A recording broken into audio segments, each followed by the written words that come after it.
Oke, selamat siang menjelang sore semua. Siang. Apa kabar semuanya? Baik. Tuhan baik. Oke, mungkin perkenalan dulu ya. Di sini mungkin dari saya dulu. Di sini saya akan memperkenalkan diri. Nama saya Nurul Fatinah dari Fakultas Hukum, Prodi Ilmu Hukum, Universitas Muhammadiyah Riau.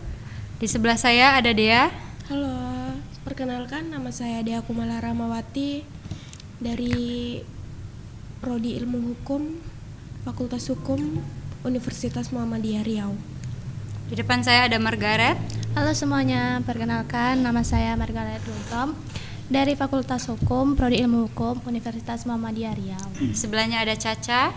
Halo, perkenalkan saya Syakila Zahra Meika. Saya merupakan mahasiswa Fakultas Hukum Program Studi Ilmu Hukum Universitas Muhammadiyah Riau.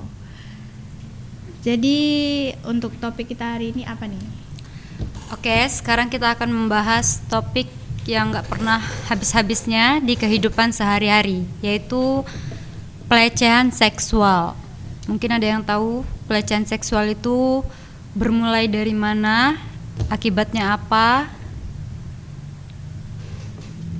Kalau menurut aku sendiri sih pelecehan seksual tuh biasanya mulanya dari pelakunya dulu tuh biasanya laki-laki ya, biasanya. betul. Rata-rata tuh pelakunya laki-laki, dan mereka tuh biasanya ngelecehin mulai dari pakaian atau fisik perempuan dengan cara entah siul-siulan atau mungkin mereka ngeliatin kita lama-lama gitu, entah kita lagi jalan kaki terus mereka ngeliatin kita pas mereka lagi bawa motor, atau mereka suka manggil-manggilin kita suruh entah temenin apa gimana gitu. Ya, Biasanya gitu sih. ada yang pernah ngalamin nggak di perjalanan atau di angkutan umum gitu? Dari aku pribadi sih pernah ya ngalamin. Jadi aku ceritain aja nih ya. Iya. Jadi awalnya itu posisinya itu kan lagi bersiap ibadah gereja nih kan. Emang di situ baju aku tuh ngepres sih. Dalam agama kami kan kayak nggak ada gitulah batasan berpakaian, jadi ya bebas kan. Nah di situ waktu mau menuju ke rumah tuh melewati lampu merah. Jadi kan waktu lampu merah itu berhenti. Nah jadi tuh di samping aku tuh ada supir truk nih ngeliatin aku dari atas sampai bawah. Pokoknya pandangannya itu kayak buat aku risih lah, kayak gimana sih bilangnya, pokoknya kayak kesan-kesan gimana gitu. Jadi aku tuh nggak mau respon dia, berusaha tetap jangan lihat gitu kan. Tapi aku mau negur dia juga kayak gimana gitu. Berarti pelecehan seksual itu sendiri pemicunya adalah kita sendiri ya, dari cara berpakaian mungkin, atau cara orang memandang kita juga kurang mengenakan mungkin. Ada lagi? Tapi mungkin memang kalau dari pribadi sendiri sih maksudnya tuh harusnya sesama manusia tuh harusnya tahu batasan aja kan, nggak semua orang yang nyaman diliatin entah mulai dari apapun lah. Coba kalau misalnya dibalikkan sama diri sendiri tuh, misalnya yang laki-laki jadi kita, terus kita ngeliatin mereka atau kita yang ngelecehin mereka lah, emang mereka senang digituin gitu kan. Mungkin kalau laki-laki merasa tampan kali ya kalau ditengin perempuan ya. Ganteng ya. Iya, merasa paling wah lah Keren. gitu kalau wanita lirik dia ya. Atau ada kasus lain yang kalian tahu tentang pelecehan seksual yang lagi marak-maraknya? Untuk berita yang viral belakangan ini, yang baru-baru ini kayaknya yang soal seorang syekh ya, Syekh Syekh Ahmad Al-Mishri Oh, yang melecehkan santrinya sendiri. Dia termasuk juri juga sih di dalam lomba Al-Quran ya, Hafiz Indonesia Hafiz ya. Indonesia ya. Itu pun yang korbannya tuh laki-laki. Laki-laki. Parahnya sih itu ya. bahaya ya. Sesama jenis masalahnya tuh. Nah, terus korbannya tuh kayaknya kalau dilihat masih di bawah umur, dari mulai 15 tahun sampai 19 tahun ya kalau nggak salah. Itu mereka tuh diiming-imingi apa gitu kok mau gitu?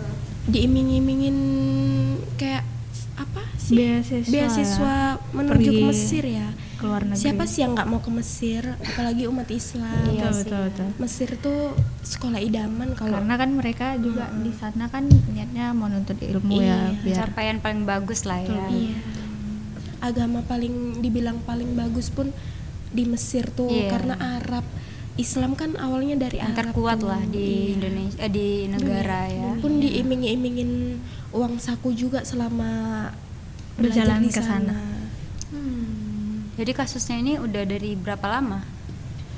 Sekitar 2017 ya? dari mulai 2017 kalau dari artikel Berarti kita baca. 2017 ini udah pernah masuk ya kasusnya ini. Tapi Kasusnya- ditarik lagi. Iya, karena pihak keluarga Iming-imingin. Disuap ya? disuap uang ya supaya laporannya dicabut dan tidak diperpanjang. Cuma mulai sekarang kasusnya naik lagi gara-gara korban makin banyak yang melapor. Karena ternyata korbannya itu nggak cuma 5 orang, tapi yang apa namanya, Lebih dari 5 orang lah ya. lebih dari 5 orang. Cuma yang sekarang mengajukan laporan yang terlihat itu tuh cuma baru 5 orang. Tapi kalau dari pengakuan 5 santri ini korbannya lebih dari 5 orang. Berarti juga sama ya kayak yang dulu itu yang ada panti asuhan atau yang pondokan itu ya? Pondok pesantren Yang khusus pria Iya, juga, betul, laki-laki. laki-laki yang dilecehkan sama pemiliknya sendiri ya. pemimpin Tapi itu pondoknya. Rata-rata semua santri kena ya. Tapi ini memang parah kali Ini sih. masuk ke pasal berapa sih kalau boleh tahu? Kalau Undang-undang nomor 1 ya? Iya, Nomor betul. 1 pasal 415 KUHP baru tahun 2023 tentang pelecehan sesama jenis, tentang pelecehan terhadap anak. terhadap anak juga. Betul. Jadi semua di bawah umur ya rata-rata Iya, ya. betul.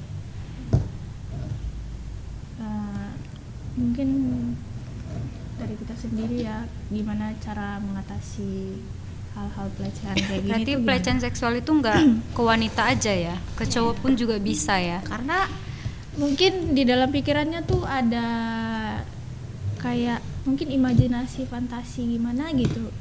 Itu penyakit apa gimana sih? Sesama jenis. Penyakit sih. Kayaknya penyakit ya.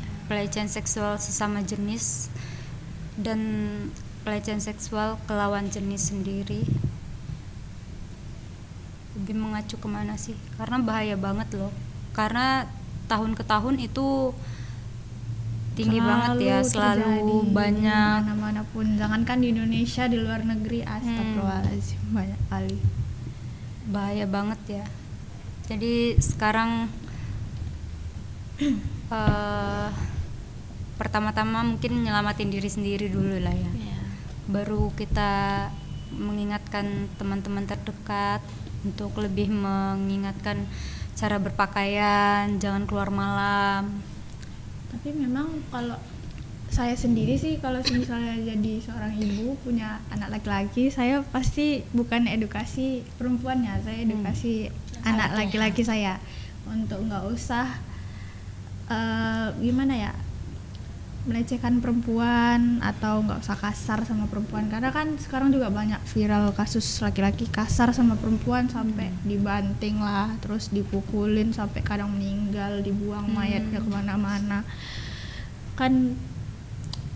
Jadi kalau orang-orang tuh di media sosial pasti kayak berpikiran tuh ya berarti yang harus diedukasi tuh perempuannya dalam dia ya tadi disebut tuh kayak berpakaiannya, terus cara dia dandan gimana, apakah bikin tertarik laki-laki. Padahal kalau kita lihat yang salah kan laki-laki, berarti yang harus diedukasi tuh laki-lakinya, jangan perempuannya Harusnya aja. laki-laki menjaga ya.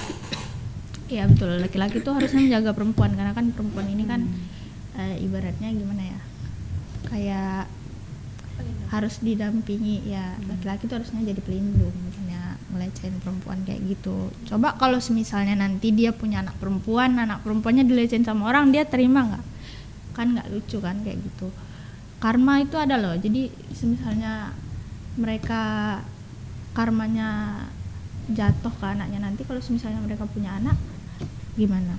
Terus tiba-tiba nanti gimana perasaannya anaknya ngadu, "Pak, aku dilecehin loh sama abang-abang yang di situ tuh, padahal aku nggak gini nggak gitu."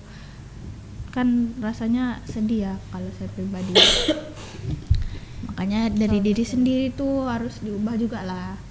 Maksudnya cara berpikirnya kan sudah besar, sudah akal sudah jalan. Jadi kita sebagai manusia tuh hidup tuh yang jelas-jelas aja lah. Masih banyak hal yang bisa kita lakuin di dunia ini, nggak perlu ngelecehin orang lain gitu. Betul banget. Ada lagi?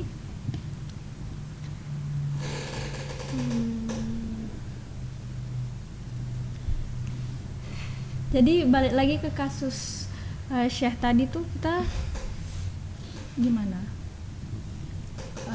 Update kasusnya tuh gimana sekarang? Syekh itu kabarnya sih dia kabur ya, atau dia menyelamatkan diri sendiri dulu ke Mesir. Oh iya, ke Mesir. Tapi dia katanya sih kuasa hukumnya menyuruh dia Kuasa balik, hukum korban tuh nyuruh mereka balik buat ke tanah paksa air ya, Syekh untuk balik dia pelaku ke tanah pelecehan air itu karena dia balik. sekarang berada di Mesir, tapi belum ada beritanya lanjut. dia entah sudah balik ke tanah air apa belum.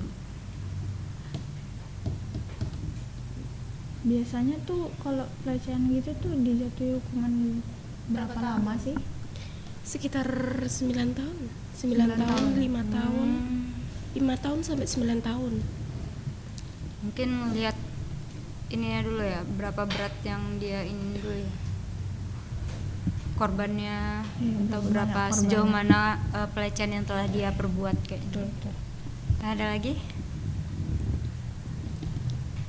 Kita tutup podcast kita hari ini.